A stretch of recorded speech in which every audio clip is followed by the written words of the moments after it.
Alright, yeah, magnificent bastards. What's green, yellow, and cooler than hell itself? No, it's not Mountain Dew after a questionable night out. It's the bloody Master Chief. Now what's death, despair, and enough carnage to make even a Chaos Space Marine crack a smile?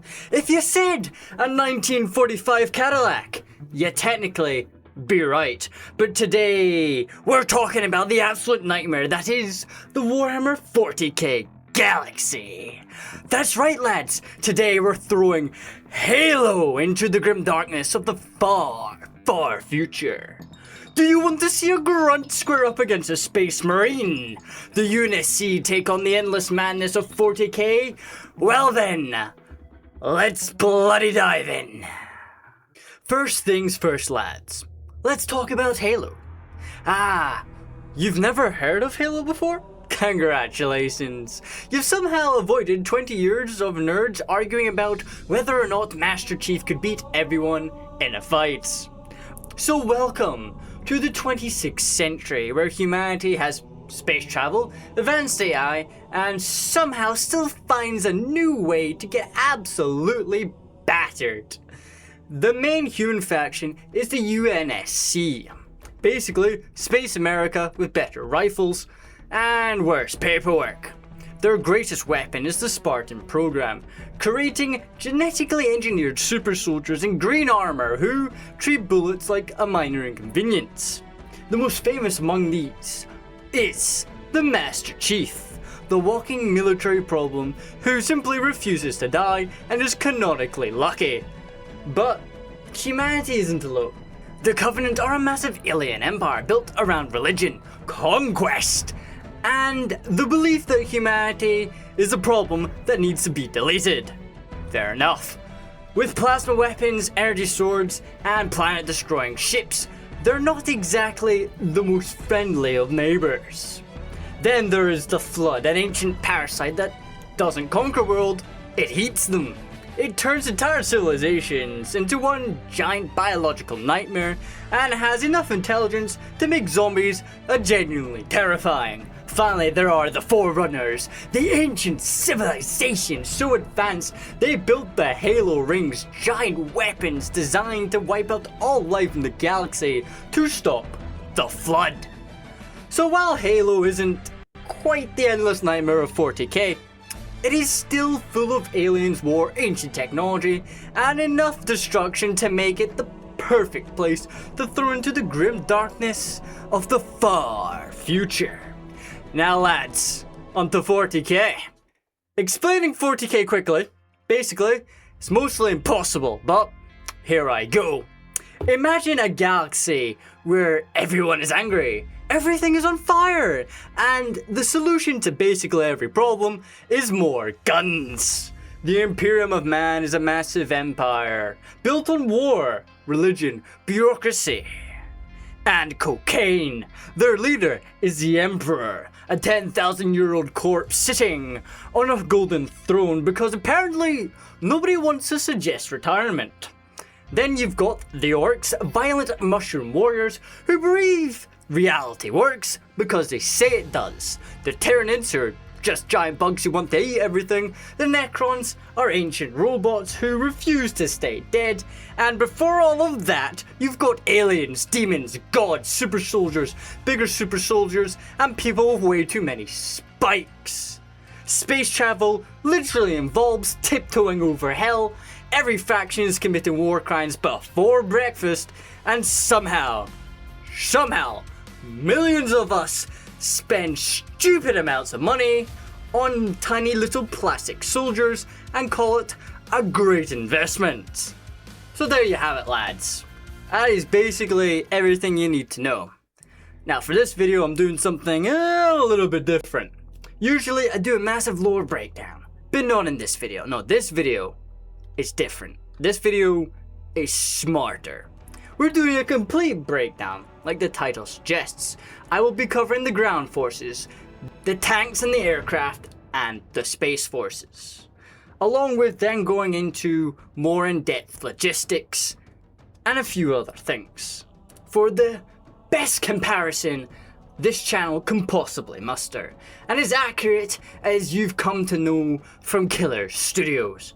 So then lads, let's start off with the ground forces. So the ground forces, the soldiers, the monsters, and the walking war crimes that actually do the fighting. Obviously, both Halo and Warhammer 40k have thousands of different specialized units, but if I covered every single one of those, we'd be here until the heat death of the bloody universe. So we're focusing on the main infantry forces of the respective factions. Let's start with Halo. We have the UNSC. Humanity's ground forces are built around three major groups: the Marines, the ODSTs, and the Spartans. The standard UNSC Marine is a regular human soldier equipped with basic combat armour, a Mark A5 assault rifle or BR-55 battle rifle, grenades, and standard battlefield equipment you need to survive a bloody war. They aren't enhanced or genetically modified. They're simply well-trained soldiers fighting against enemies that often have superior bloody technology. Above them are the ODSTs, the UNSC's elite shock troopers, specialized in orbital drops, behind enemy line operations, and high-risk missions.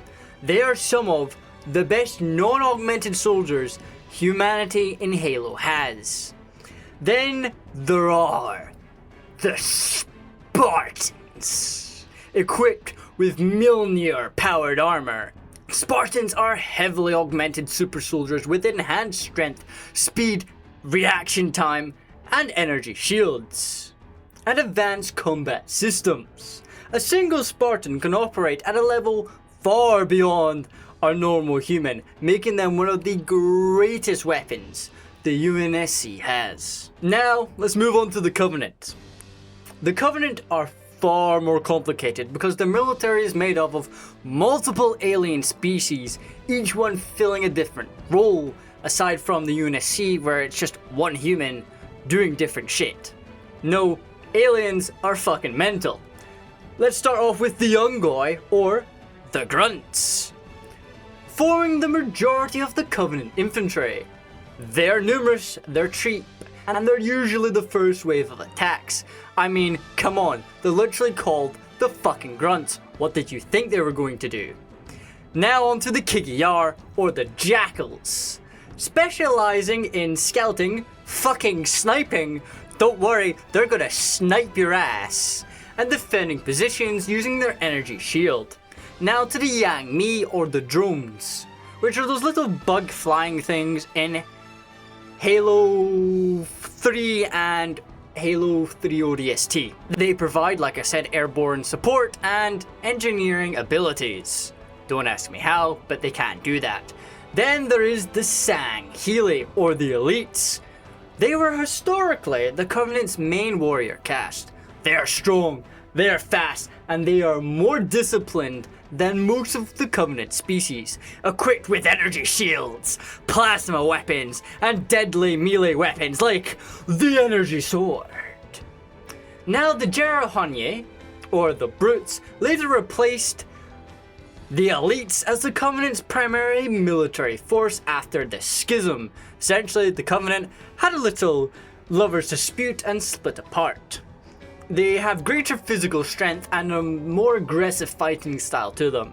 In other words, the giant monkeys, they're fucking stupid, but they're strong as fuck.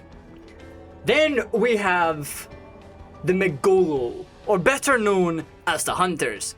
These are not individual soldiers in the traditional sense, but they are colonies of Legolo worms forming a massive combat organism, standing fucking tall as shit and carrying heavy weapons. Hunters act like living tanks, able to absorb demon amounts of damage. The Covenant equipment is built around advanced plasma technology. The plasma pistol and the plasma rifle can burn through armor. The needler fires explosive crystalline projectiles. The fuel rod can blow your shit to kingdom come. And many units have access to energy shields, even the bloody grunts. Cloaking technology, oh my god, even the grunts have that too. And specialist equipment. Yes, there's fucking more. Moving on to 40k. The standard military human soldier of the Astra Militarum Guard regiments are equipped with flak armour and las guns. Guardsmen are ordinary humans fighting against extremely bad odds most of the time.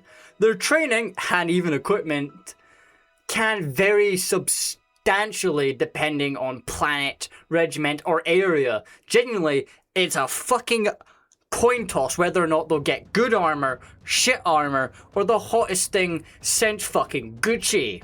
Then you have the Space Marines. They are the opposite approach to the Guardsmen. These are genetically enhanced super soldiers wearing ceramite powered armor, carrying bolters which fire essentially fucking Red Bull cans, which are rocket powered at the enemy. They possess enhanced strength, speed, endurance, and genuinely centuries of combat and battlefield experience. Chaos Space Marines and, by proxy, Chaos Militia, Occultists, and all of that are basically just the same fucking thing, but they just have more spikes. That's it, that's all Chaos is. Chaos is just a spikier version of the Imperium. Now moving on to the Tau Fire Cast, which is a separate cast from the actual Tau.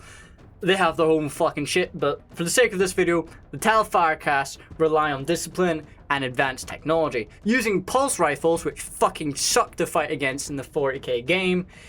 They have advanced armor, and genuinely fire from long range, like I just said. Then you have the Eldari Guardians, which are genuinely just what is left of the Eldar military, plus a shitload of civilians who, you know, have a lot of psychic abilities but can't use half of them, have advanced weaponries, and the main thing, they have thousands upon thousands of years of knowledge, just their basic civilians.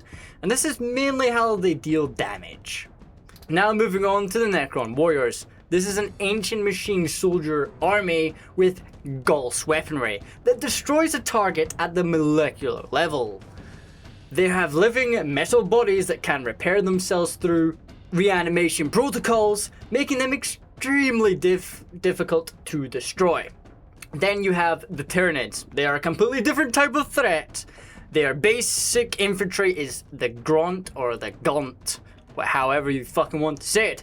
It is a biological weapon created by the hive mind. They possess natural armor, biological weapons, and are perfectly conditioned to rip your shit apart.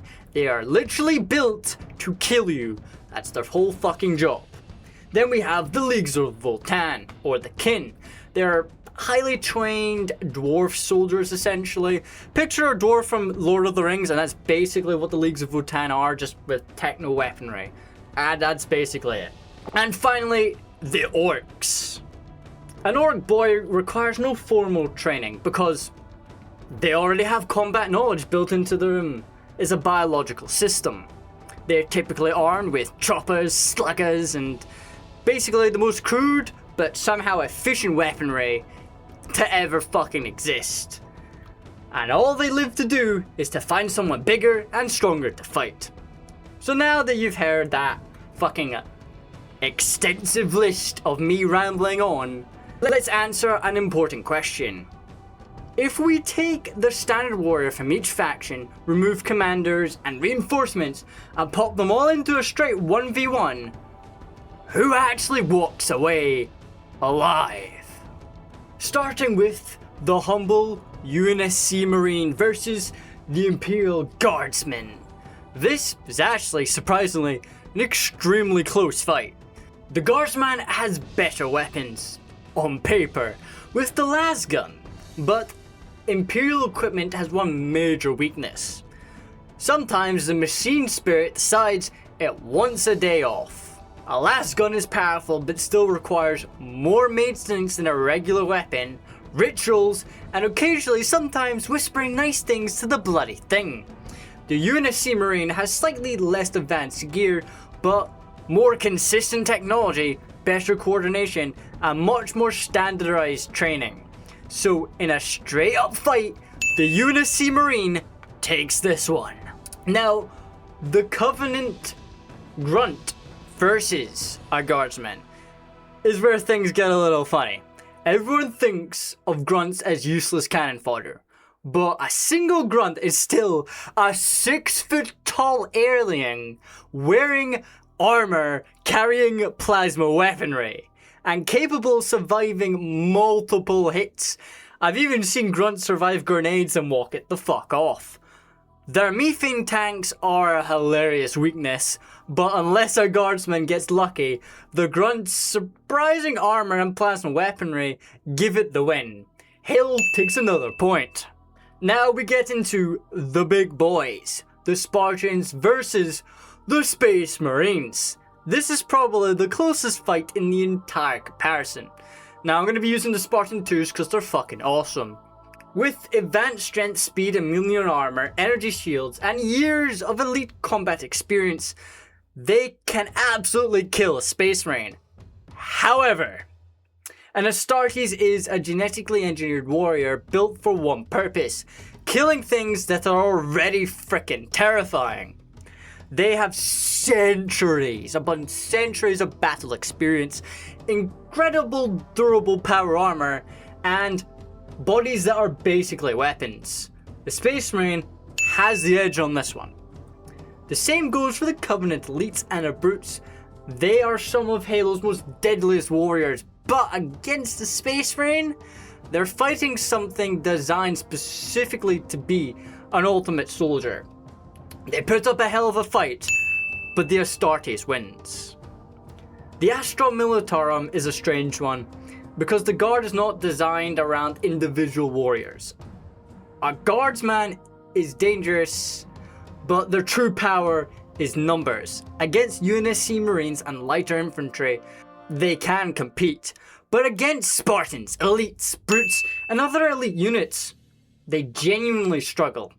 The Tal Fire Warrior is where things get interesting. Their technology is excellent, their training is disciplined, and their pulse weapons are extremely dangerous.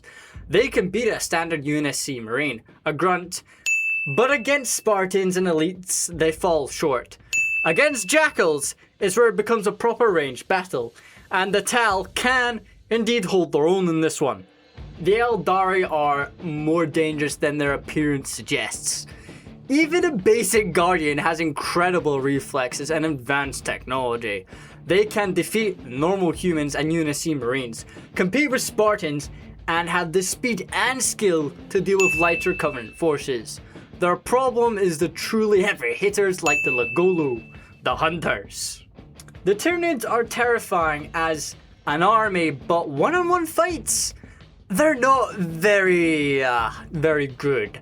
A basic grunt can destroy a normal human, sure, but against a Spartan, elite, brutes, and heavier armor infantry, they struggle, not surprisingly. The hive mind is the true nightmare, not necessarily the individual creatures. The Necron Warrior, however, is where things stop being fun. These are ancient murder machines with living metal bodies, self-repairing systems, and weapons that literally tear through enemies, molecule by molecule. In a straight fight, a Necron Warrior basically beats everything on this list. The Leagues of Votarn are extremely capable warriors with advanced technology and weapons. They easily handle standard infantry, but against Spartans and elites, it's the same. They just can't compete. And finally, the Orcs. A single Orc boy is strong, tough, and more dangerous than a normal human. Considering they can take their heads off and attach it to bigger bodies, they are a little fucking dangerous. They can beat UNSC Marines, Spartans, probably the brutes, but against the elites and stuff like that, yeah, they're not really going to win. Their true weapon is not orcs specifically, but it's a massive green tide of angry mushrooms screaming "Wah!" at the top of their lungs. But come on lads, let's move on to the real madness. The tanks, the aircraft, and heavy weapons of these bloody awesome armies. So let's go. Right then, Let's move on from the poor bastards on foot and start talking about the big toys. The tanks, the aircraft, and everything designed to make infantry regret existing. Starting once again with Halo, the UNSC keep things fairly conventional. The backbone of its armoured core is the large Scorpion tank, a fast and surprisingly mobile battle tank, packing a powerful 90mm cannon. Holy shit, that is a bastard.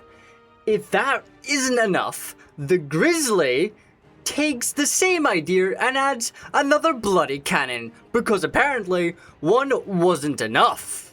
Supporting them are specialist vehicles like the Cobra tank destroyer, the Wolverine anti-air platform, and the Rhino artillery vehicle, giving the UNSC a well-rounded armoured force. In the skies, the Pelican is the workhorse, transporting troops and vehicles almost anywhere.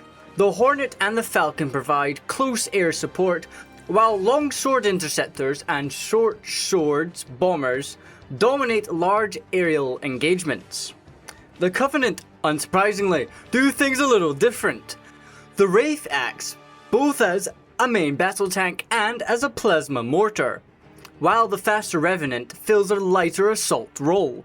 The Ghost and the Choppers provide a raid attack option, and troop transports like the Shadow and the Spectre keep the Covenant infantry moving. Then, of course, there is the Scarab, an enormous walking siege platform capable of flattening fortifications and ruining almost anyone's day. Their aircraft follows a similar philosophy. Banshees provide close air support. Phantoms deliver troops directly into combat, while the massive Lich serves as a flying command center. Seraph fighters dominate the skies, making Covenant air power one of their greatest strengths. Now on to 40k, where subtlety goes to die. The Astra Militarum relies on deployable armour.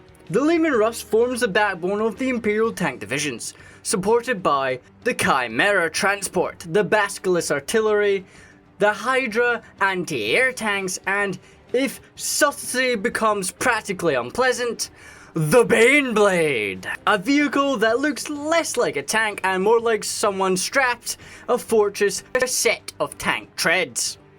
Air support comes from the Valkyries, while heavier fighters and bombers are supplied by the Imperial Navy.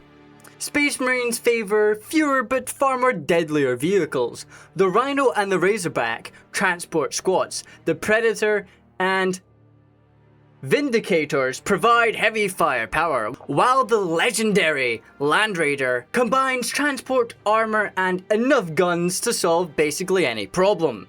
The Thunderhawk and the Storm Raven allows entire strike forces to deploy almost anywhere at terrifying speed. Unsurprisingly though, Chaos basically has the same units as the Astra Militarum and the Space Marines, but of course with more spikes. Now on to the Tal. The Tal rely on speed and advanced technology. The Devilfish transports, the Hammerhead railgun tank, and the Skyray missile platform strike across the battlefield using anti-grav technology, while the Barnacles and Razor Sharks and Tiger Sharks provide devastating air support. And of course the Eldari also favor speed, using graceful grav tanks like the Falcon, Wave Serpent, and the Fire Prism, alongside incredible agile aircraft such as the Crimson Hunter. Jesus Christ, we're not subtle with the names on this one. The Necros field floating fortresses like the Monolith, devastating Doomsday Arcs, and deadly Doom Scythes. The Tyranids don't build tanks at all, instead they grow living monsters like the Carnifex and Trianofex, while the Harpies and Hive Crones rule the skies. I could not read that for the life of me. The Leagues of Votan favor heavy armoured vehicles like the Hecaton Land Fortress. The fuck? How do you... Oh well. And finally the Orcs, Well, the orcs simply bolt as many guns to whatever ramshackle piece of shit they found outside, and yeah, and they call that engineering. It's pretty much the orcs. Now we've covered all of this hardware and tanks, let's see whose machinery actually comes out on top. Right then, back to the 1 versus 1 comparison. Except this time, every faction gets one of every major vehicle we've just covered. Is it perfect? Is it scientifical? Absolutely bloody not. But it's gonna be goddamn fun. Let's start with the Necrons because they are absolute bastards. Their vehicles are made from living metal, just like their infantry, meaning they can repair themselves mid-battle while carrying some of the most devastating weapons in the galaxy. Honestly, I don't see anyone beating their vehicles in a straight up fight. Now moving on to the Eldar, and their speed is absolutely ridiculous. Against the UNSC, I comfortably give them the win, but the Covenant are a much tougher nut to crack. Between the energy shields and vehicles like the Wraith and the Scarab, I'm calling that matchup a draw. Space Marines are interesting, however. Against the UNSC, they're simply too much. Land Raiders and Thunderhawks and heavier armour completely overwhelm humanity's vehicles. Against the Covenant, however, it's much closer. Covenant shields, plasma weaponry, and sheer firepower make this one a draw. And I'd say Chaos follows suit, much in thanks to that lovely warp nonsense. Now, the Tal are probably a closer match to the Covenant, technologically. Their railguns and anti-grav tanks are incredible, but the Covenant shielding gives the aliens a slight edge. Against the UNSC though, the Tal take the win, although I will say that bloody Scorpion tank refuses to die quietly. That thing is genuinely carrying humanity on its back. Their Tyranids are surprisingly awkward. Against the Covenant, I think the Bioforms eventually overwhelm them. But the UNSC has dealt against the Flood, and if you've played the games, you'll know that the UNSC weapons are far more effective against the Flood than the Covenants are. So yeah, I'm gonna call that one a draw with the Tyranids. Now the Leaks of Votann fall into a similar category. Their vehicles are incredible, but I think the Covenant edged them out. Against the UNSC, however, I'm calling another draw. That Scorpion tank is genuinely really fucking dangerous. The Orcs, sorry lads, but even with one of every ramshackle death machine that they've got, Halo simply has better technology. Numbers are not saving them in a straight 1v1, unfortunately. Finally, the Imperial Guard.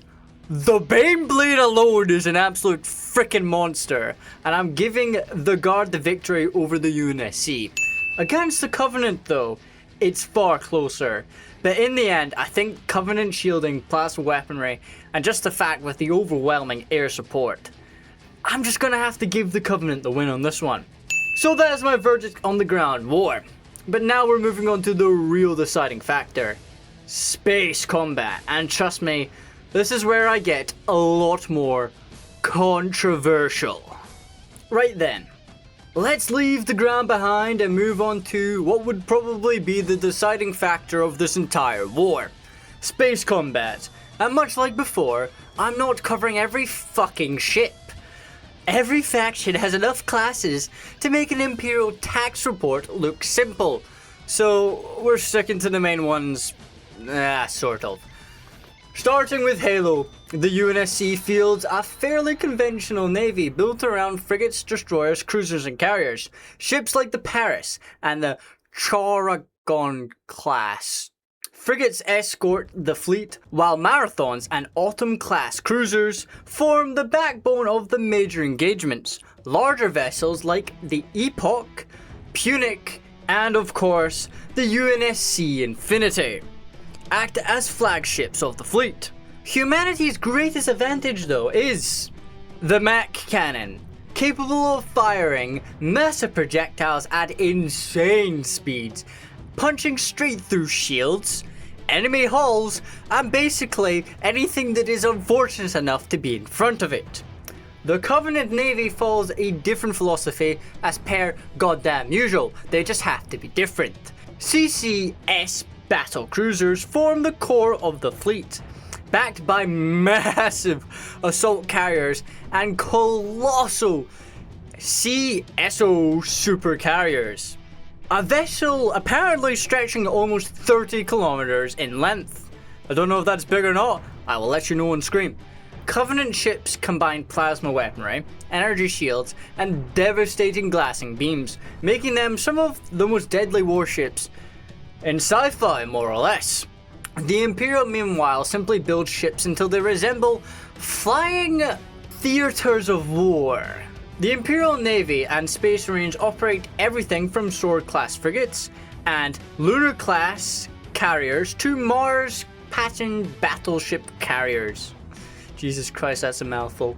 And the Galactic Emperor class and the Retributor class. I will be popping the actual names of things on screen because I am butchering these halfway to hell. Space Marines favor battle barges and strike cruisers for rapid assaults, while Chaos fields almost identical fleets to what I've just covered, only considerably spikier. Now the TAL rely on advanced technology and long-range firepower, and highly concentrated fleets. I will be popping some names of ships upstream here for you. The Eldar instead depend on speed, graceful wraith-bone vessels, and even continent-sized craft worlds. Again, here's some ships on screen for you. Necrons deploy ancient tomb ships and escorts armed with technology so advanced it borders on magic. Again, there's some ships on screen for you to look at here. While Tyranids don't build ships, instead groan. Hive ships that spawn living escorts and literally just eat vessels. Here's some images for you. The Leagues of Ultan are different from most 40k factions as they have shielded warships, built for endurance. Here's an image on screen for you. While the Orcs, being Orcs, simply just find a wrecked ship, bolt some fucking guns to it, and go Leroy Jenkins at the nearest problem. So now that we've covered some of the fleets, it's finally time to answer the big question. Who the hell controls the stars? Right then lads, just like before, every faction gets one of each major ship class. We've already covered. It's not perfect, but it keeps things fair and stops me having to compare about 3,000 bloody fucking ships. So, starting with the Imperial Navy. This is surprisingly close, but against the UNSC, I'm actually calling this one a draw. I know you might actually be angry with that, but here's the thing. The devastating factor is the mat cannon. These things have genuinely fucking nuts amount of range, and not many things in the arsenal of 40k ships actually have this kind of range.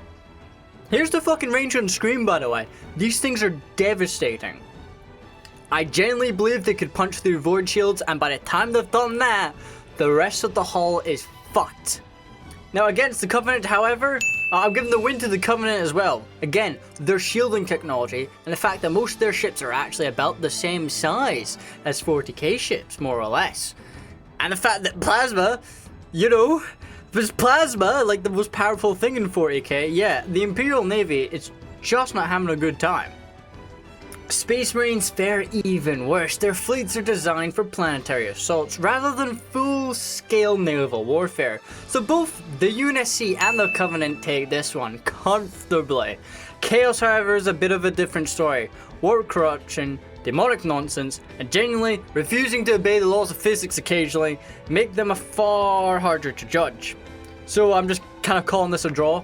I have no real answer here. The TAL here. Oh, they suffer badly. Against the UNSC and those mat cannons, yeah, they're doing the heavy lifting here. But that's not the only reason. You see, TAL ships are kind of shitly built and also kind of really smartly built. The reason they're shitly built is because against long-range warfare, they're fucking amazing. And I say they might even outrange mat cannons. But the UNSC ships, right, are built to shoot broadside just as much as they're built to shoot at long-range distance. So as soon as one of these ships get into broadside range against TAL ships, they're fucked. So yeah, I'm giving this one to the UNSC. The Covenant, I don't even have to really say. Shields, plasma weaponry, And the fact they also have broadside capability makes this a completely simple thing to give them. The Covenant just take this no problem. Against the Eldar, however, Halo finally hits the brick wall. Their ships are unbelievably fast, heavy shields, and armed with terrifying weaponry. Both the UNSC and the Covenant lose here, although neither side makes it an easy victory. Against the Tyranids, I'm giving the UNSC a draw, due to the sheer stopping power of the Mat Cannon. Please understand that this Mat Cannon is stupidly overpowered. And I generally think the Mat Cannon is going to hold the Hive fleets at bay, while the Covenant ships take the win here, thanks to, again, shielding and devastating plasma that will burn Tyranids to dust. Then we reach Necrons, and honestly, everyone's just losing here. Living metal hulls, absolutely absurd techno weaponry that, again, borders on the line of physical magic. The strongest fleets here by a country mile. So yeah, Necrons win. The Leagues of Votann are a bit harder to place. I'm just going to call it a draw with the UNSC, but again, the Covenant with their superior firepower, and again, those fucking shields are just winning. Finally, the Orcs, and sorry lads, but scrapped held together by optimism isn't surviving a mat ground. No shields to absorb some of that kinetic force. Yeah, I don't care how much scrap you've got, a mat cannon is basically 1,000 nukes in one little volley. So yeah. And of course, the Covenant are just going to blast right through that. They've got shields, they've got plasma, it's not even close. So that's my verdict on the fleets, and with all that out the way, we finally get to the part that I know you've all been waiting for. The actual war. Alright, you magnificent bastards, unfortunately I'm going to have to cut this short a little bit, and by a little bit I mean this video is already pushing bloody 30 minutes, and I've still got mountains of research left. I mean, I haven't even talked about the Flood yet, I haven't even started on proper campaign scenarios with logistics, production, replenishment rates, casualty numbers, or how many soldiers and ships each faction would actually need to wipe the other one out. Trust me, I wanted to do it, but at some point I had to look at this fucking script and look at my rapidly declining sanity and admit I'd accidentally bloody written a feature film instead of a YouTube video. So here's the deal. If this video hits 2,000 views and 100 likes, I'll make a part 2, where I'll cover the Flood, proper invasion tactics and logistics and reinforcements, replenishment rates, and all the juicy numbers you could ever want. And I'd finally answer how an actual galactic war would play out. A definitive answer of Halo versus 40k. If it doesn't, well, you're all gonna get blue-balled and I'm going back to play fucking Halo. That's everything from me today, lads. Let me know down in the comments where you think I've gone horribly wrong. Tell me your favorite faction and why they should have won. And remember, Mat Cannons are really God's equalizer. Now have a killing day, you bloody legends, and I will see you in my next one.